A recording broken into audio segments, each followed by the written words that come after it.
બનાસકાંઠામાં ડીસા મામલતદાર કચેરી વિવાદમાં આવી છે। મામલતદાર કચેરીના ધાબા પરથી મેડિકલ વેસ્ટ મળી આવ્યો। થર્મલ ગન, પીપીઈ કિટ અને કોરોનામાં વપરાતી સામગ્રી અહીંયાથી મળી આવી।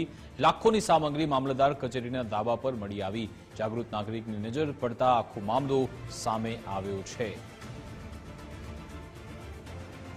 આ અંગે જાણકારી આપશે સંવાદદાતા કમલેશ રાવલ ફોનલાઈન પર જોડાઈ ગયા છે। જી કમલેશ।